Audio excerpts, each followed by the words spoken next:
નમસ્કાર. ફૂલછાપ ડિજિટોરિયલમાં આપનું સ્વાગત. ફૂલછાપનો audio visual editorial Phulchhab digital. મિત્રો, પરિસ્થિતિ અત્યંત ભયાનક અને ભયાવહ છે, આપણે જાણીએ છીએ.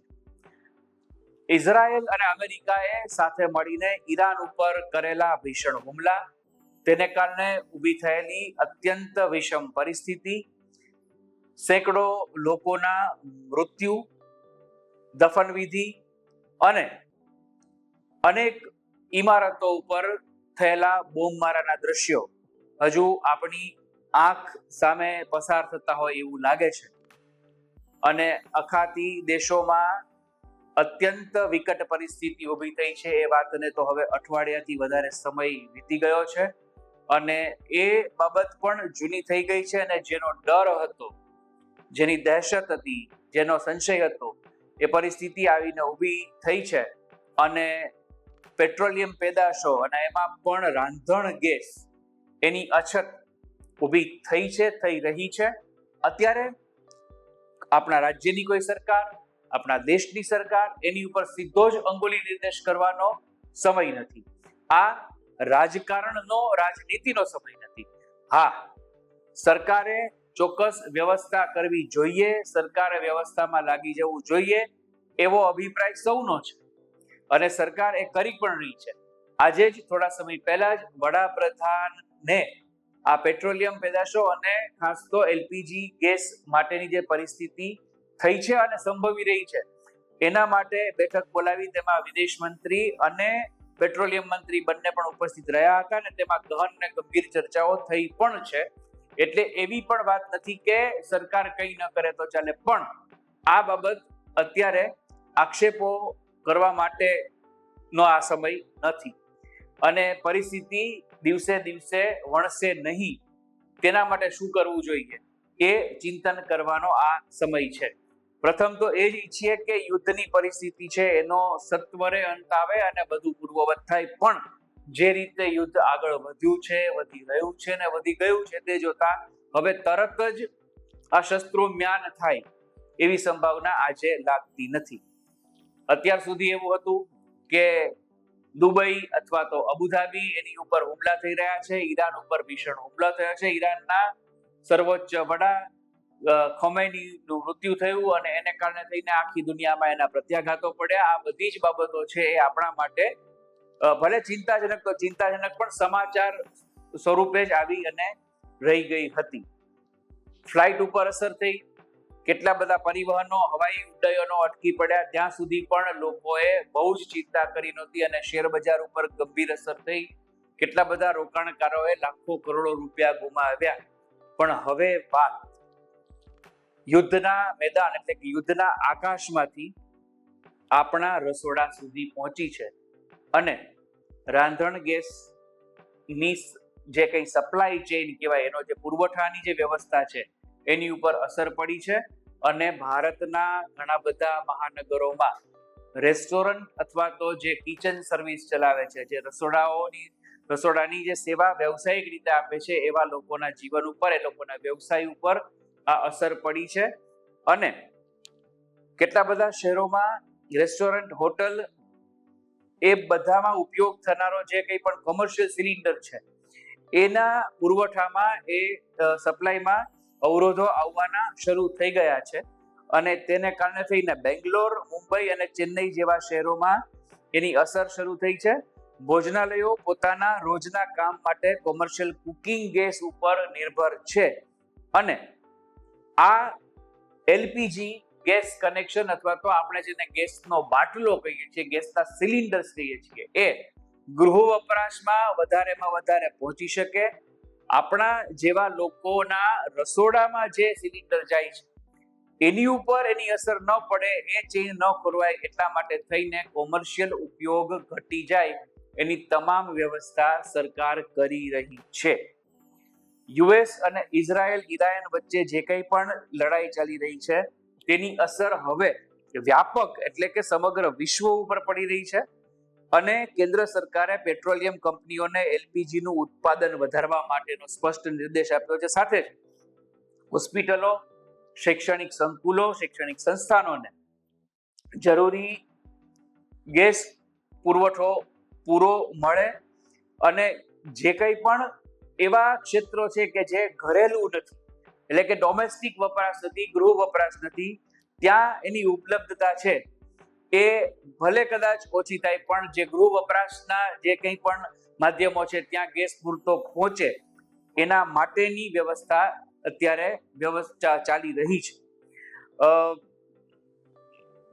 પેટ્રોલિયમ મંત્રી હરદીપસિંહ પુરી અને વિદેશ મંત્રી ડોક્ટર એસ જયશંકરે મળીને આ આખી જે પરિસ્થિતિ છે એની સમીક્ષા કરી છે અને આવતા દિવસોમાં હવે શું થઈ શકે એની ગહન વિચારણા ચાલુ છે. તે દરમિયાન સમાચાર એવા આવી રહ્યા છે કે સરકારે એસ્મા લાગુ કર્યો છે. એસ્મા એટલે કે એસેન્શિયલ સર્વિસ મેન્ટેનન્સ એક્ટ લાગુ પાડવામાં આવ્યો છે, પણ બીજા સમાચાર છે કે ના, હજુ એસ્માનો અમલ શરૂ થયો નથી, પરંતુ જેને ઈસીએ કહેવાય છે એવો એક કાયદો અમલમાં મુકાયો છે. હવે આજે નહીં તો કાલે કદાચ એસ્મા અમલમાં મુકાય.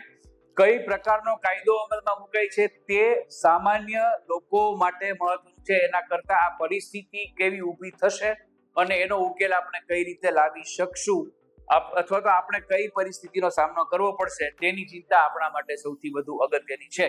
તો યુદ્ધને કારણે જે કંઈ પણ પરિસ્થિતિ ઊભી થઈ તેને કારણે થઈને આ ગેસનો પુરવઠો છે એ ખોરવાયો છે. પેટ્રોલિયમના ભાવ, પેટ્રોલિયમ પેદાશોના ભાવ આવતા સમયમાં કદાચ ઉંચકાય એવી પણ સંભાવના છે.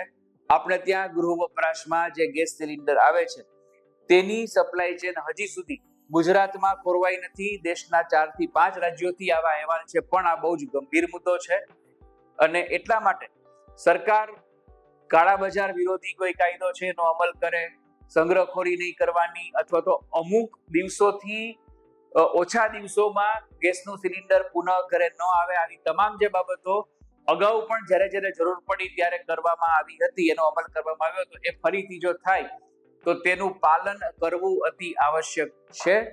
આ સમય એવો છે કે કોઈ પણ પરિસ્થિતિનો ગેરલાભ લઈ અને કોઈ વચેટિયા લોકો, કોઈ એ લોકો છે એ પુરવઠામાં કોઈ ગોટાળા કરે, કોઈ કાળા બજાર કરે, એ વસ્તુ છે એ સરકાર તો એની ઉપર ધ્યાન રાખશે, સરકારનું એ કાર્ય છે, પણ નાગરિક તરીકે પણ આપણી જવાબદારી બને કે આપણે પણ પરિસ્થિતિમાં જે કંઈ પણ આપણા ભાગે આવે છે એ આપણે કરીએ અને આ પુરવઠો જળવાઈ રહે એના માટે થઈને આપણે પણ સહયોગ આપીએ.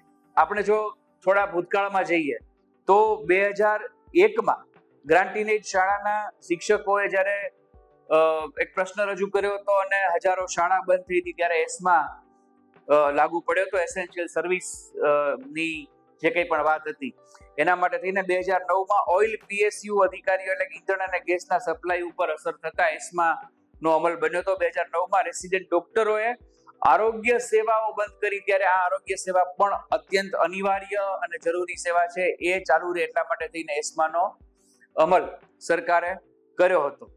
આ અગાઉ 1968માં, 1981માં, 1992માં વિવિધ કારણોસર એસ્માનો અમલ સરકારે કર્યો હતો. નજીકના ભૂતકાળમાં એસ્મા એટલે કે એસેન્શિયલ સર્વિસ મેન્ટેનન્સ એક્ટનો અમલ જો થયો હોય તો તે આપણને સૌને આવી જ રીતે ડરાવી દેનાર, ધ્રુજાવી દેનાર કોરોના સમયે થયો હતો. કોરોનાના સમયમાં જ્યારે પરિવહન બંધ હતા, જ્યારે હાઈવે બંધ હતા, લોકડાઉન હતું, ગેસનો કે કોઈ પણ જરૂરી ચીજ વસ્તુઓનો પુરવઠો ગોડાઉનમાં અથવા તો એના મૂળ સ્થાન ઉપર હોવા છતાં શહેરો સુધી, ગામ સુધી, લોકો સુધી પહોંચતો નહોતો, ત્યારે કાળા બજાર ન થાય અને તમામ લોકોને મહત્તમ પુરવઠો મળી રહે એટલા માટે થઈને એસ્માનો અમલ સરકારે કર્યો હતો. કાયદામાં એવી જોગવાઈ છે કે વધુમાં વધુ 6 મહિના સુધી આ એસ્માનો અમલ થવો જોઈએ. હજી આપણે ત્યાં આ ગેસની અછત વ્યાપક નથી બની, હજી એવી પરિસ્થિતિ નથી કે બહુ જ મોટા વર્ગ ઉપર એની અસર થાય અને ઘરના રસોડાઓ ઉપર પણ અસર થાય, પરંતુ એના ભાવમાં તો ચોક્કસ વધારો થયો જ છે. અલબત્ત આ વધારો અનિવાર્ય છે, આ વધારો છે એ આપણી કોઈ પરિસ્થિતિને કારણે થયો હોય એવું નથી. માત્ર સપ્લાય મેનેજમેન્ટ, માત્ર આ યુદ્ધ શરૂ થયું ત્યાર પછી આપણે શું કરવાનું હતું એની ઉપર જે ધ્યાન અપાવવાનું હતું એ જ ચર્ચાના મુદ્દાઓ છે. તે સિવાય આજની જે પરિસ્થિતિ છે તે મુજબ હજી સુધી આ સ્થિતિ છે એ કાબુમાં છે, પણ આમને આમ ચાલુ રહ્યું અને જો યુદ્ધ લંબાય તો પરિસ્થિતિ નિયંત્રણ બહાર જશે જ, એમાં પણ બીજો અભિપ્રાય નથી. એટલે માત્ર પોઝિટિવ થિંકિંગ અથવા તો આમાં કંઈ નહીં થાય એવું કહેવાનો પણ આશય અથવા તો અર્થ નથી. હા, આપણે એવું ચોક્કસ ઈચ્છીએ કે આમ જ યુદ્ધ છે એ પૂર્ણ થાય. જેમ કે ઈરાને 2 દિવસ પહેલા એમ કહ્યું કે અમે પડોશી દેશો ઉપર હવે હુમલા નહીં કરીએ, અલબત્ત એ પછી હુમલા તો ચાલુ છે. એવું જો થાય અને અમેરિકાના પ્રમુખના મનમાં કંઈક એવું એના હૈયે રામ વસે, એના હૈયે કંઈક એવી સંવેદના જાગે કે આ યુદ્ધ આપણે અટકાવવું છે, તો પણ આજે જે પરિસ્થિતિ ઊભી થઈ ગઈ છે ને થાળે પડતા એકાદું સપ્તાહ તો થશે. એટલે આ 100% ચિંતાની ઘડી છે અને આ ચિંતાની ઘડીમાં નાગરિક ધર્મ એ સરકારની ફરજ ને સરકારના કાર્યની સાથે ઇક્વિવેલન્ટ અને સમાંતર બહુ જ અગત્યનો છે. અને આપણે ઈચ્છીએ કે આ યુદ્ધ છે એ જ્યાં થાય છે ત્યાં પણ રોકાઈ જાય અને આપણા રસોડા સુધી આ યુદ્ધની જ્વાળાઓ, આ યુદ્ધની ખરાબ અસર પહોંચે નહીં. પરંતુ આ આપણી ઈચ્છા છે. વાસ્તવિકતા શું અને કેવી હશે તે આવતા દિવસો કહેશે. ફૂલછાપના ડિજિટોરિયલમાં આજે આટલું. ફરી નવા વિષય સાથે નવો સંવાદ. ફૂલછાપનો audio visual editorial Phulchhab digital.